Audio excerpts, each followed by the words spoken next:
গণহত্যা চালানোর পরও আওয়ামী লীগের মধ্যে কোনো অনুশোচনা নেই বলে মন্তব্য করেছেন বিএনপির ভারপ্রাপ্ত চেয়ারম্যান তারেক রহমান।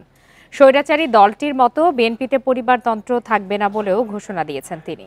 বিকালে রাজধানীর একটি হোটেলে রাষ্ট্র সংস্কারে বিএনপির ৩১ দফা বাস্তবায়ন নিয়ে এক গোলটেবিল আলোচনায় ভার্চুয়ালি বক্তব্য রাখেন তারেক রহমান। বলেন, বিএনপি ক্ষমতায় গেলে প্রধানমন্ত্রীকে নিয়ে সমালোচনা করলেও কাউকে হেনস্থা করা হবে না। এছাড়া পরপর দুইবারের বেশি কেউ যেন প্রধানমন্ত্রী হতে না পারেন তা বাস্তবায়নের আশ্বাসও দেন তারেক রহমান। তিনি এমন দেশ গড়তে চান যেখানে আর কোনো স্বৈরাচার মাথা চাড়া দেবে না, জনগণের হাতেই থাকবে ক্ষমতা।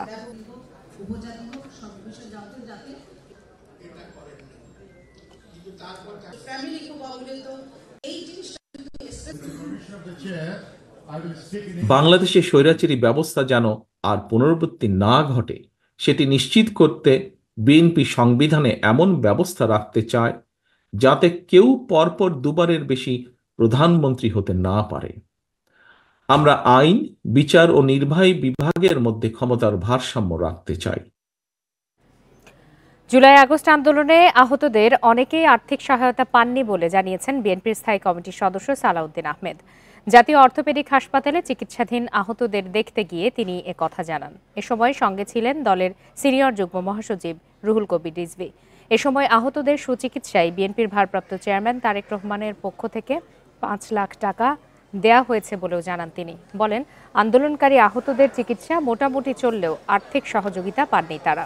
গুরুতর আহতদের উন্নত চিকিৎসার জন্য বিদেশে পাঠানোর আহ্বান জানান বিএনপির এই নেতা। এ সময় সাংবাদিকদের প্রশ্নের জবাবে তিনি বলেন, ফ্যাসিবাদী শক্তির পতন হলেও তারা এখনো রাজনীতি করতে চাইছে। কিভাবে তারা দেশে আবার এই অধিকার চায়, এই প্রশ্ন তোলেন তিনি। কথা বলে জানলাম যে আন্দোলনকারী যারা আহত, খুব গুরুতর আহত অবস্থায় এখানে চিকিৎসাধীন আছে, তাদের চিকিৎসাটা মোটামুটি হলেও অন্যান্য যে সহায়তা, আর্থিক সহায়তা তারা পাননি, এবং চিকিৎসার বাইরেও তাদের যে সহায়তার দরকার সেটা আমরাও বুঝি। এবং তারা অনেকে বলেছেন যে তাদেরকে প্রতিশ্রুত ১ লক্ষ টাকা করে দেওয়ার কথা, সেটা এখনো পাননি। আমরা অনুরোধ করছি সরকারের কাছে, যারা এটা দায়িত্ব নিয়েছেন তারা যেন আর্থিক সহায়তা খুব দ্রুত পৌঁছে দেন। জাতীয় সংসদে নিজ দলের বিরুদ্ধে ভোট দেয়া সংক্রান্ত সংবিধানের ৭০ অনুচ্ছেদ বাতিল চেয়েছে জামায়াতে ইসলামী। সংবিধানের ৫০ সংশোধনী বাতিলের রুলের শুনানিতে এ বিষয়ে আইনি যুক্তি দিয়েছেন জামায়াতের আইনজীবী শিশির মনির। বৃহস্পতিবার বিচারপতি ফারাহ মাহবুব ও বিচারপতি দেবাশিস রায় চৌধুরীর হাইকোর্ট বেঞ্চে সংবিধানের ৫০ সংশোধনী বাতিলের শুনানিতে এসব কথা বলেন জামায়াতের আইনজীবী। এছাড়া তত্ত্বাবধায়ক সরকার ব্যবস্থা ফিরিয়ে আনার ওপর যুক্তি তুলে ধরা হয়। ৫০ সংশোধনীতে তত্ত্বাবধায়ক সরকার বাতিল করে আওয়ামী লীগ কর্তৃত্ববাদী ও একনায়কতন্ত্র কায়েম করে বলে আদালতে শুনানিতে বলা হয়। জামায়াতের আইনজীবী শিশির মনির এ বিষয়ে ৬ষ্ঠ দিনের শুনানিতে অংশ নিয়ে এসব আইনি ব্যাখ্যা তুলে ধরেন। অ্যান্টি কারাপশন কমিশন, ইভেন বিচার বিভাগকেও টু সাম এক্সটেন্ট ডেস্ট্রয় করা হয়েছে। এই জন্য ৫০ সংশোধনী বাংলাদেশের সংবিধানের যে মৌলিক ভিত্তি আছে, এই ভিত্তির সঙ্গে পরিপূর্ণভাবে সাংঘর্ষিক। ভালো নির্বাচন হলে স্বৈরশাসক আসবে না এমন গ্যারান্টি দেয়া যাবে না বলে মন্তব্য করেছেন সুপ্রিম কোর্টের আপিল বিভাগের অবসরপ্রাপ্ত বিচারপতি মোহাম্মদ আব্দুল মতিন। সকালে ঢাকা রিপোর্টার্স ইউনিটিতে বেসরকারি সংস্থা সুশাসনের জন্য নাগরিক সুজন আয়োজিত এক গোলটেবিল বৈঠকে এই মন্তব্য করেন তিনি। বলেন, জবাবদিহি না থাকলেই স্বৈরশাসকের উত্থান হয়। ভালো নির্বাচনের পরও স্বৈরশাসক বনে যাওয়ার উদাহরণ আগেও রয়েছে। এ সময় জুলাই আন্দোলনে আহতদের সুচিকিৎসায় সরকারের ব্যর্থতার অভিযোগ তুলে বক্তারা বলেন, বাধ্য হয়ে তাদের রাস্তায় নামতে হয়েছে। রাজনৈতিক দলগুলো এখনো সচেতন হয়নি, নইলে ৫ আগস্টের পর দখলদারদের আবির্ভাব ঘটত না বলে মত তাদের। রাষ্ট্র ব্যবস্থার গুরুত্বপূর্ণ সংস্কারের পর একটি অবাধ, নিরপেক্ষ ও সুষ্ঠু নির্বাচন আয়োজনের মাধ্যমে নির্বাচিত সরকারের হাতে ক্ষমতা অর্পণের গুরুত্বও তুলে ধরেন বক্তারা। ইতিহাস থেকে একটা শিক্ষা আছে আমাদের, যে শুধু একটা ভালো ইলেকশন হলেই আমরা একটা ভালো প্রতিনিধি পাবো না। যেমন 1932-তে আপনি দেখছেন যে জার্মানিতে একটা খুব সুন্দর ইলেকশন হয়ে গেল, কিন্তু সেই ইলেকশনের রেজাল্ট হলো আমরা দেখলাম যে হিটলার ক্ষমতা হয়ে গেলেন, এবং তারপরে ইতিহাসটা আপনারা জানেন। ভারতে অবস্থান করে সাবেক প্রধানমন্ত্রী শেখ হাসিনা যেসব বক্তব্য ও বিবৃতি দিচ্ছেন তা পছন্দ করছে না অন্তর্বর্তী সরকার।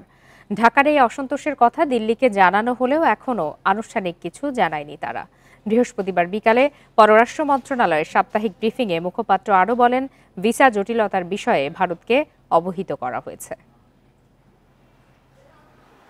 অন্তর্বর্তী সরকারের ১০০ দিনে পররাষ্ট্র মন্ত্রণালয়ের নানা অর্জন ও সংস্কারের কথা তুলে ধরা হয় সাপ্তাহিক ব্রিফিংয়ে। জানানো হয়, সংস্কারের অংশ হিসেবে মন্ত্রণালয় সিদ্ধান্ত নিয়েছে অবসরপ্রাপ্ত কাউকে চুক্তিভিত্তিক নিয়োগ দেওয়া হবে না। এরই অংশ হিসেবে ১ মাসের মধ্যে অবসরে যাচ্ছেন ৬ থেকে ৭ রাষ্ট্রদূত।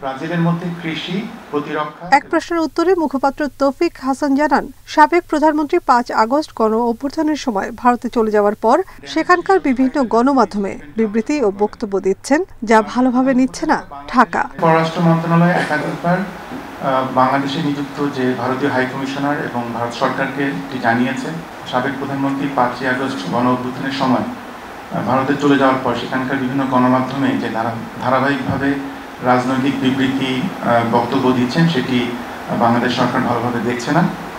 এই ব্যাপারে সরকারের তীব্র অসন্তুষ্টি প্রকাশের পাশাপাশি সাবেক প্রধানমন্ত্রীকে এ ধরনের বক্তব্য বিবৃতি প্রদান থেকে বিরত রাখার জন্য কিন্তু ভারত সরকারকে আহ্বান জানানো হয়েছে।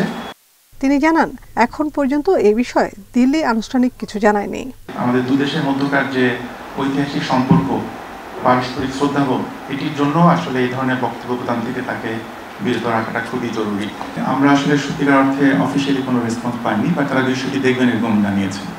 ভারতের ভিসা জটিলতা প্রসঙ্গে বলেন, দেশটিকে অবহিত করা হয়েছে। তৃতীয় কোনো দেশে যাবার জন্য ভিসা প্রত্যাশীদের বিকল্প ব্যবস্থার পরামর্শ দেন মুখপাত্র। রোমানিয়া এবং বুলগেরিয়ান যেসব বাংলাদেশি শিক্ষার্থীরা যারা আগে দিল্লি থেকে ভিসা নিত, সেটা যেতে পারছে না, তাদেরকে কিন্তু যে হ্যানয়, পাকিস্তান, উজবেকিস্তান এরকম ৩-৪টা জায়গা থেকে কিন্তু ভিসা নেওয়ার ব্যাপারে আমরা উদ্যোগ নিয়েছি এবং সেভাবে কিন্তু তারা ভিসা নিয়ে যেতে পারছেন। বিগত আওয়ামী লীগ সরকার ও দলের কতজন ভারতে পালিয়ে গেছেন তার সুনির্দিষ্ট তথ্য পররাষ্ট্র মন্ত্রণালয়ের কাছে নেই বলেও জানান মুখপাত্র। জলবায়ু অর্থায়ন ও প্রযুক্তি। নাফিজাতুল্লাহ, ইন্ডিপেন্ডেন্ট নিউজ, ঢাকা। আইন উপদেষ্টাকে হেনস্থার ঘটনায় জেনেভায় বাংলাদেশ মিশনের শ্রম কাউন্সিলর কামরুল ইসলাম ও দূতাবাসের এক কর্মী স্ট্যান্ড রিলিজ করা হয়েছে। বিকালে পররাষ্ট্র মন্ত্রণালয়ের নিয়মিত সাপ্তাহিক ব্রিফিংয়ে কথা জানান পররাষ্ট্র মন্ত্রণালয়ের মুখপাত্র তৌফিক হাসান। একজন স্টাফকে বরখাস্ত করা হয়েছে বলেও জানান তিনি। এখন আমরা এই কারণে পররাষ্ট্র মন্ত্রণালয় কিন্তু অলরেডি আপনারা জানেন সবগুলো মিশনে আমরা নির্দেশনা পাঠিয়েছি যে ইন ফিউচারে যেন এই ধরনের প্রোটোকল এবং সিকিউরিটির ক্ষেত্রে সর্বোচ্চ সতর্কতা অবলম্বন করা হয়। গাজীপুরের টঙ্গী পূর্ব থানার হাজতে বসে ১৯ লাখ টাকা দিলেন আসামি। টাকা লেনদেনের সেই ভিডিও ফুটেজ এসেছে ইন্ডিপেন্ডেন্ট টেলিভিশনের হাতে। ভিডিও ফুটেজটি ২৭ অক্টোবরের। এতে দেখা যায় হাজতখানা থেকে টাকা গুনে দিচ্ছেন মোশতাক মোশাররফ টুটুল নামে এক ব্যক্তি। পুলিশের উপস্থিতিতে তার কাছ থেকে টাকা নিচ্ছেন মোহাম্মদ মহিউদ্দিন ও আরিফুর রহমান খান। চাঁদাবাজির অভিযোগে ২৭ অক্টোবর আটক হন মোশাররফ টুটুল। এরপর থানা হাজতে ব্যবসায়িক অংশীদার মোহাম্মদ মহিউদ্দিন ও আরিফুর রহমান খানকে টাকা দিতে বাধ্য হন তিনি। টুটুলের বোন মায়া সরকার জানান ৭৪ লাখ টাকা দাবি করেন মহিউদ্দিন ও আরিফ। বিনিময়ে টুটুল ও ইব্রাহিম হোসেনকে ছেড়ে দেওয়ার আশ্বাস দেয়া হয়। পরে ১৯ লাখ টাকা দিতে রাজি হন টুটুল ও ইব্রাহিমের স্বজনরা। বৃহস্পতিবার বিষয়টি হাইকোর্টের নজরে এনে সুষ্ঠু তদন্ত করে ব্যবস্থা নেওয়ার আবেদন করেন এক আইনজীবী।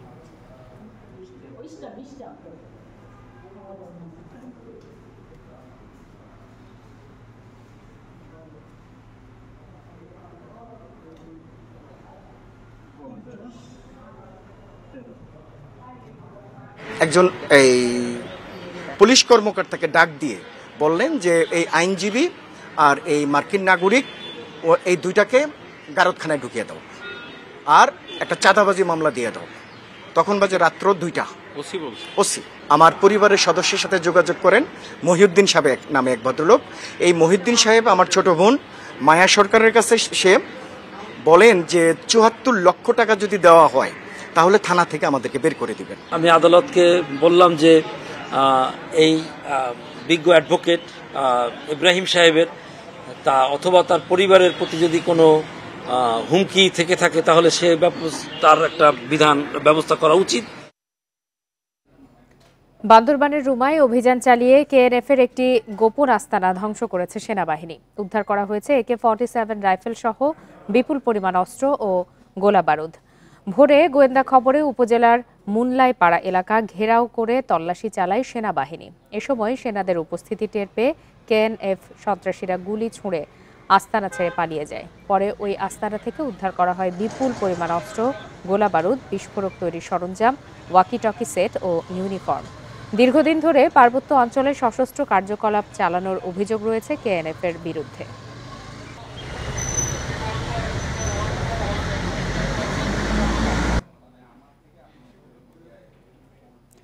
বসুন্ধরা আবাসিক প্রকল্পের 23টি প্লট সরকারি খাস জমি দাবি করে দ্রুত খালি করার নির্দেশ দিয়েছে ঢাকা জেলা প্রশাসন। এসব জমিতে অনেকেই গড়ে তুলেছেন বহুতল ভবন, কারো বাড়ি নির্মাণাধীন। উদ্বেগ আর উৎকণ্ঠায় ওইসব প্লট ও ফ্ল্যাট মালিকরা। সংকট সমাধানে প্রক্রিয়া শুরুর কথা জানিয়েছে বসুন্ধরা কর্তৃপক্ষ। আর খাস জমি উদ্ধারে কঠোর অবস্থানে ঢাকা জেলা প্রশাসন। প্রায় 11,500 বিঘা জমি নিয়ে বসুন্ধরা আবাসিক প্রকল্প। অত্যাধুনিক হাসপাতাল, শিক্ষা প্রতিষ্ঠান সহ বিভিন্ন সুবিধায় গড়ে তোলা হয়েছে রাজধানীর বুকে এক টুকরো শহর। তবে হঠাৎ করেই বিপাকে এইচ ব্লকের বেশ কিছু প্লট ও ফ্ল্যাট মালিক। জমি কিনে বাড়ি করেছেন, বসবাসও করছেন, অথচ এখন হুট করে জেনেছেন তাদের বাড়ি সরকারি জমিতে। তার মানে এইখানে হচ্ছে কি আপনার 8টা 15টা জেলা প্রশাসন থেকে লাগিয়ে দেওয়া হয়েছে লাল নিশান ও বিশেষ সতর্কবার্তা। কাঁটাতারের বেড়াও তুলে দেওয়া হয়েছে কারো কারো প্লটে। এইচ ব্লকের 9 নম্বর সড়কে 3 কাঠার 15টি ও 8 নম্বর সড়কের আরও 8টি প্লট পড়েছে খাস জমিতে। এসলান এসে লাল পতাকা দিয়ে গেছে, পরবর্তীতে এসে কাঁটাতারে বেড়া দিয়েছে, বেশ 2-3 দিন পরে এসে সাইনবোর্ড দিছে কোনো নোটিশ ছাড়াই। এটা কোনো নোটিশ দেওয়া হয়নি। কারা দিছে? এটা এসলান এসে দিছিল, মহিলা এসলান। কি বলছে? বলছে এটা সরকারি জায়গা। আর সে তারা প্রথম এই বাড়িতে সাইনবোর্ড করতেছে। এই বাড়িতে সেই ক্ষেত্রে আমাদেরকে এইভাবে হ্যারাসমেন্ট করা তাকে দরকার নেই। গ্রাহকের ভোগান্তির দায় কাঁধে নিয়ে জটিলতা নিরসনে কাজ শুরুর কথা জানিয়েছে বসুন্ধরা কর্তৃপক্ষ। ওইটা তারা আরএস এর থ্রুতে তারা এটা ক্লেম করতেছে, কিন্তু আমাদের কিন্তু সিএসএস এ আমরা প্রপারলি আমরা কিনেছি এবং সেটা সিটি জরিপও কিন্তু স্টেট প্রপার্টি এটা ওন করে। তো আমরা চেষ্টা করি, যেহেতু তারা ক্লেম করেছে আরএসদের সমস্যা হয়েছে, আমরা এটাকে সলভ করার জন্য আমরা প্রক্রিয়া শুরু করেছি। ঢাকা জেলা প্রশাসন বলছে সিএসএসএ, আরএস ও সিটি জরিপ অনুযায়ী এই জমিগুলো সরকারি। আইনি প্রক্রিয়ায় যা দখলমুক্ত করা হচ্ছে। সিএসএসএ, আরএস, সিটি এই সবগুলো রেকর্ডেই কিন্তু এই জমি খাস খতিয়ানভুক্ত। অনেকেরই কিন্তু যাদের সাথে তাদের কথা হয়েছে এই দাগের দলিল না, হয়তো অন্য কোনো দাগে তাদেরকে দলিল করে দেওয়া হয়েছে, দখল এখানে বোঝায় দেওয়া হয়েছে। হাউজিং অথরিটি তাদেরই তো আসলে প্রথম দায়িত্ব বর্তায় যে তাদের যারা ক্লায়েন্ট আছেন তাদেরকে নিষ্কণ্টক জমি ওনারা বুঝিয়ে দেবেন। প্লট বা ফ্ল্যাট কিনে বিপাকে পড়া মালিকদের সংকটের সমাধান বসুন্ধরাকেই করতে হবে বলে মনে করে ঢাকা জেলা প্রশাসন। রেজওয়ানুল হক, ইন্ডিপেন্ডেন্ট নিউজ, ঢাকা। আওয়ামী লীগ সরকারের সময় কুইক রেন্টালে বিদ্যুৎ কেনায় সংশ্লিষ্টদের দায়মুক্তির আইনকে অবৈধ বলে রায় দিয়েছে হাইকোর্ট। একই সঙ্গে অবৈধ ঘোষণা করা হয়েছে মন্ত্রীর একক সিদ্ধান্ত গ্রহণের ক্ষমতা। বিচারপতি ফারাহ মাহবুবের নেতৃত্বে দ্বৈত বেঞ্চ এক রিটের শুনানি শেষে এই রায় দেয়। এতে সরকারি কেন্দ্রগুলোকে পুরোদমে উৎপাদন চালু রাখতেও বলা হয়েছে। শুধু গত অর্থবছরেই বিদ্যুৎ কেন্দ্রগুলোর ক্যাপাসিটি চার্জ ছিল 32,000 কোটি টাকা। এর বেশিরভাগই গেছে কুইক রেন্টালে। উৎপাদন হোক বা না হোক, চুক্তি অনুযায়ী প্রতি বছর এভাবেই ক্যাপাসিটি চার্জ বাবদ খরচ হাজার হাজার কোটি টাকা। এ নিয়ে তীব্র সমালোচনার পরও আইনটির 9 ধারায় দায়মুক্তির সুযোগ থাকায় এতদিন নেওয়া যায়নি কোনো পদক্ষেপ। তবে এবার আওয়ামী লীগ সরকারের করা ওই আইনের 2টি ধারাকে অবৈধ ঘোষণা করেছে হাইকোর্ট। যে বিদ্যুৎ কেন্দ্রের চুক্তি হচ্ছে, এই চুক্তির ব্যাপারে কোনো আদালতে প্রশ্ন করা যাবে না, মামলা তোলা যাবে না, চ্যালেঞ্জ করা যাবে না। ওই জন্য আদালত বলেছে যে 9 ধারা যেটা আদালতের এখতিয়ার রহিত করেছে, এই ধরনের কোনো আইন সংবিধানের অধীনে হতে পারে না। এছাড়া ওই আইনের 6-এর 2 ধারায় বিদ্যুৎ কেনা নিয়ে যে কোনো সিদ্ধান্ত গ্রহণে মন্ত্রীর একক ক্ষমতা দেয়াকে অসাংবিধানিক ঘোষণা করা হয়েছে। 6-এর 2 ধারায় যেটা বলা ছিল যে বিদ্যুৎ ও জ্বালানি মন্ত্রী কোনো পাবলিক টেন্ডার ছাড়া, কোনো উন্মুক্ত টেন্ডার ছাড়া উনি ইচ্ছামতো কোনো একক ব্যক্তি বা প্রতিষ্ঠানের সাথে এই বিদ্যুৎ কেন্দ্র স্থাপনের চুক্তি করতে পারে। রিটকারী আইনজীবীর অভিযোগ, লুটপাটের সুযোগ দিতে আইন করে সংশ্লিষ্টদের দায়মুক্তি দেওয়া হয়েছিল। 100 মেগাওয়াটের বিদ্যুৎ কেন্দ্র সে 20 মেগাওয়াট সাপ্লাই দিচ্ছে, কিন্তু 100 মেগাওয়াটেরই টাকা পাবে। অর্থাৎ এটা লুটপাটের বিশেষ বিধান আইন হয়ে গেছে। রায়ের নির্দেশনা অনুযায়ী কুইক রেন্টাল বিদ্যুৎ কেন্দ্রগুলোর সঙ্গে করা চুক্তি পুনর্মূল্যায়ন বা বাতিল করতে পারবে সরকার। একই সঙ্গে সরকারি কেন্দ্রগুলো পেয়েছে পুরো মাত্রায় উৎপাদনের সচল রাখার নির্দেশ। Jahidul Bashar, independent news, Dhaka. চালের বাজার স্বাভাবিক হতে আমন ধান ওঠা পর্যন্ত অপেক্ষা করতে হবে। নতুন চাল এলেই দাম কমবে বলে জানিয়েছেন খাদ্য উপদেষ্টা আলী ইমাম মজুমদার। দুপুরে খাদ্য অধিদপ্তরের সভাকক্ষে সমন্বয় সভা শেষে এসব কথা বলেন তিনি। দ্রব্যমূল্য নিয়ে নিজেও চাপে আছেন জানিয়ে বলেন, বাজার নিয়ন্ত্রণে চাল আমদানির প্রক্রিয়া চলছে। রাজধানীর বাজারে চালের সংকট না থাকলেও দাম চড়া। 54-55 টাকার নিচে নেই মোটা চালের কেজি। চিকন চালের কেজিতে গুনতে হবে 70 টাকার বেশি। সরকারের ভর্তুকি মূল্যে চাল বিক্রি কর্মসূচির পরও দামে লাগাম টানা যায়নি। টিসিবির হিসাবে এক মাসে চালের দাম বেড়েছে 7%। ইনকাম তো আর বাড়ে নাই, ইনকামের থেকে বাজারের দাম বেশি। চলমান পরিস্থিতিতে কর্মকর্তাদের সঙ্গে সমন্বয় সভা করেন খাদ্য উপদেষ্টা। পরে কথা বলেন সাংবাদিকদের সঙ্গে। জানান, খাদ্য নিয়ে কোনো ঝুঁকি নিতে চায় না সরকার। সরবরাহ বাড়াতে চালের আমদানি শুল্ক প্রত্যাহার করা হয়েছে। বাজারে আমন ধান উঠলে কমবে দাম। আমিও তো আপনাদের মধ্যে মধ্যবিত্ত বাজার, আমি নিজেই বাজার করি, চাপে আছি।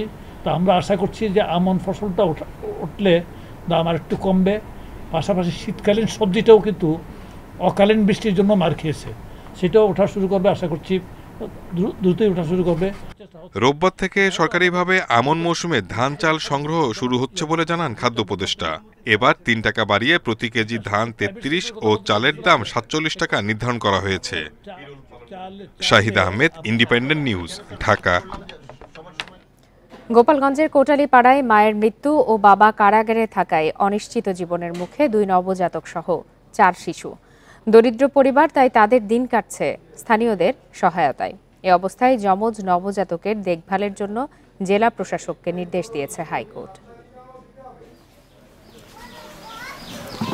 চিত্রাপাড়া গ্রামের 13 বছরের সাজ্জাদ পড়ছে ক্লাস 7-এ। তবে 1 সপ্তাহ ধরে স্কুলে যেতে পারছে না। বাবা জেলে, মারা গেছেন মা, তাই ছোট 3 বোনকে নিয়ে এখন সে দিশেহারা। আমার এই ছোট বোনের লেখাপড়া এখন সমস্যা, স্কুলে যাইতে পারতেছি না। আমার এই ছোট 2 বোন এখন আমরা ভালো মতো দুধ কিনে খাইতে পারছি না। 1 মাস আগে যমজ শিশু জন্ম দিয়ে মৃত্যু হয় সাথী বেগমের। গত শুক্রবার হত্যা মামলায় গ্রেপ্তার বাবা জামাল মিয়া। এরপর থেকে অনিশ্চিত জীবন এই 4 শিশুর। 1 মাসের 2 নবজাতককে দেখছে নানি ও দাদি। খাওয়ান দেওয়া লাগে, পরম দেওয়া লাগে, স্কুল খরচ দেওয়া লাগে। ওদিকে আমার 3-4 বাচ্চা আছে, আমার মা আছে, এগো খাওয়ান দেওয়া লাগে। এখন তো ভাই আমি কুলাইয়া উঠতে পারি না। 4টে বাচ্চা কে তদবির করবে? দাদি পালতেছে একটা, নানি পালতেছে একটা, এক খাবার কে জোগাই দেবে? পুলিশ বলছে রাজনৈতিক মামলায় জামাল মিয়াকে গ্রেপ্তার দেখানো হয়েছে, তবে তার বিরুদ্ধে আগে থেকেই ছিল মাদকের মামলা। ওই সময় আসলে আমরা কাউকে পাই নাই, তার ছেলে মেয়ে যে ওখানে আছে বা সে নিজেও বলে নাই আমাদের। তার নামে আগে একটা মার্ডার মামলা আছে এবং ওই যে মাদক মামলা রয়ে গেছে। কেন্দ্রীয় স্বেচ্ছাসেবক দল নেতা শওকত আলী দিদার হত্যায় গোপালগঞ্জ সদর থানায় 117 জনের নাম সহ মামলার আসামি 1,500। এই মামলাতে কারাগারে আছেন দিনমজুর জামাল মিয়া। Independent news. শেষ করছি আজকের সংবাদ সন্ধ্যা। ধন্যবাদ সবাইকে।